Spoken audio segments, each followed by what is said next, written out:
Welcome बिराज में television पे join किया है डॉक्टर शाहिद सिद्दीकी साहब, मारूफ इकोनॉमिस्ट हैं इस खित्ते के, इस मुल्क के और इस रीजन के। मैं सर आपको वेलकम करता हूं अपने शो में। बहुत शुक्रिया आपका। सर बजट आने वाला है, आपको लग रहा है कुछ इसमें आवाम के लिए होगा? और बार बार इल्तिजा की जाती है वजीर आजम की IMF के साथ कि हमें बेल आउट पैकेज दिया जाए, क्या कहेंगे? देखिए, ये जो बजट आएगा उस हद तक तो IMF से किस्त मिलने का कोई सवाल नहीं पैदा होता। सही। लेकिन ये बजट अगले माली साल का है, तो हुकूमत अगले साल में जो IMF से रकूम मिलेंगी कोई नए प्रोग्राम में, उसके तखमीने बजट के अंदर वो शामिल करेंगे। ये तो बिल्कुल वाज़ेह है। सही। दूसरा ये कि बजट तजावीज़ जो हैं वो हमने IMF को दे दी हैं, और चूंकि उनकी डिमांड थी कि वो आप हमें पेश करें। इसका मतलब ये हुआ कि इस बजट में आवाम को बड़े पैमाने पर कोई रिलीफ मिलने का इम्कान नहीं है, लेकिन बजट तकरीर में कुछ रिलीफ दिया जाएगा जिनको आप कह सकते हैं फूल पत्ती, और उसको बढ़ा चढ़ा के पेश किया जाएगा, ये रिलीफ दिया, ये रिलीफ दिया। लेकिन दूसरे हाथ से उस गरीब आदमी की दूसरी जेब से उससे 2 गुना या 3 गुना निकाल लिया जाएगा, जिसकी तफसील तकरीर में नहीं होगी लेकिन आगे चलकर आएगी। तो मुश्किल साल होगा पाकिस्तान के लिए, पाकिस्तान की मईशत के लिए और पाकिस्तान के गरीब आवाम के लिए। खासतौर से वो 10 करोड़ गरीब आदमी हैं, और वो लोग जो अपने बच्चों को मुनासिब ग़िज़ा नहीं दे सकते, इलाज मुआवजा नहीं कर सकते, उनके लिए बहुत ही मुश्किल साल होगा ये। डॉक्टर साहब, कोई महंगाई में कमी, कोई बेरोजगारी में कुछ कमी, कुछ बेहतरी आए एम्प्लॉयमेंट में, कोई इन्फ्लेशन कोई कम हो, क्या कहेंगे डॉक्टर साहब? जी देखिए, पोजीशन ये है कि इस साल, अभी तक ये उन्होंने कहा नहीं है मगर मैं आपके प्रोग्राम में बता रहा हूँ कि इस साल हमारी जो मईशत की शरह नमू है वो -3 होगी। हुकूमत तो कह रही है कि वो प्लस होगी, मगर मैं समझता हूँ कि ये मनफी होगी। और इस वक्त जो अफरात ज़र है वो 36.4 है। बांग्लादेश में 9% है, भारत में 6% है, तो हमारा उनसे कई गुना ज्यादा है। लेकिन ये 36.4 जो है ये मैक्सिमम है। इसका मतलब ये है कि अगले माली साल में इस वक्त के मुकाबले में बहुत जो है यकीनन कमी होगी, लेकिन खित्ते के मुल्कों के मुकाबले में अगर आप देखें तो बांग्लादेश से कोई 4 गुना ज्यादा महंगाई रहेगी। मगर ये भी देखें कि भारत बांग्लादेश में जो फीकस आमदनी है वो हमसे बहुत ज्यादा है, कुछ $2400 है, और हमारी जो है $1600 है। इसका मतलब ये कि आज के मुकाबले में महंगाई कम होगी, लेकिन महंगाई की शरह बहुत ऊंची रहेगी। आवाम के लिए, गरीब आवाम के लिए जो है, फिर मैं दोबारा कहूँगा मुश्किल साल है, और कोई रोजगार के कोई बहुत ज्यादा मौके मैसर इसलिए नहीं आएंगे कि हमारा मईशत का गिरोह करेगी शायद 3%, और अगर 5% से कम गिरोह करती है मईशत तो रोजगार के ज्यादा मौके मैसर नहीं आते। तो हुकूमत तकरीर में सियासी बातें करेगी, लेकिन 2024 और 2025 ये पाकिस्तान के लिए बहुत ज्यादा मुश्किल साल होंगे, क्योंकि ये जो आज सियासी हंगामा आ रही है, अदालती झगड़े हैं और आपस में जो है टकराव है, इसके जो मनफी असरात हैं, और अमेरिका इस वक्त जो है जौहरी ताकत पाकिस्तान को भी नुकसान पहुंचाना चाहता है, उनकी भी शराइत होंगी IMF के थ्रू, और FATF भी 2024 में हमें तंग करेगा।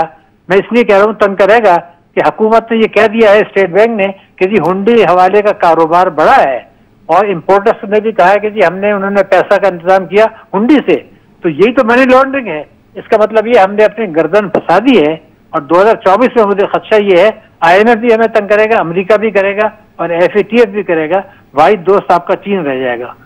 डॉक्टर साहब, आपके सामने 2 शख्सियात हैं, पहले मिफ्ता इस्माइल थे, अब इसहाक डार साहब, बड़े तजर्बेगार, बहुत ही, जिस तरह गवर्नमेंट ने और जिस तरह नून लीग ने कहा कि उसके आने से एक बड़ी बेहतरी आएगी। आप इन दोनों शख्सियात की परफॉर्मेंस, पॉलिसीज किस तरह, हुकूमत की कोई संजीदगी नजर आ रही है अपने एंड पे?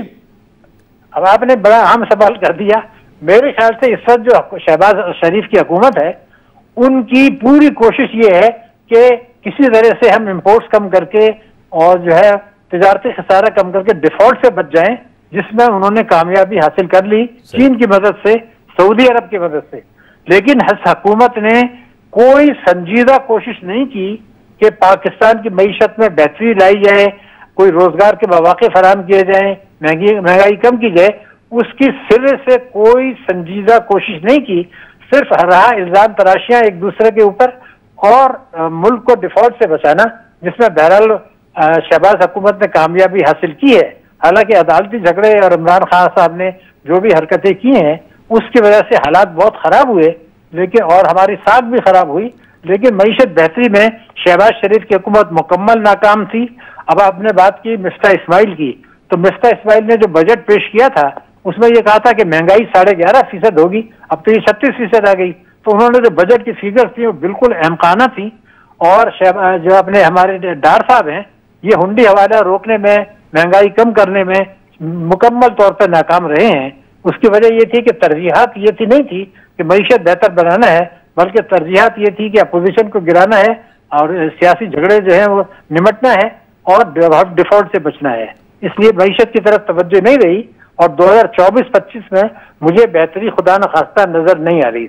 अब सर, जिस तरह आपने कहा कि जो सियासी अदम इस्तेकाम है, इसका इम्पैक्ट जो है माशी अदम इस्तेकाम पे पड़ेगा, आपको लग रहा है कि सूरत हाल तो अभी भी सियासी वही रहेगी, कोई हल होता नजर नहीं आ रहा? आगे भी आप मईशत को इस तरह ही बिगड़ते हुए देख रहे हैं? नहीं, देखिए मैं बता दूं कि मईशत में अभी जो बर्बादी है उसमें सियासी अदम इस्तेकाम का बहुत ज्यादा हाथ नहीं है, ये मैं आपको बता दूं।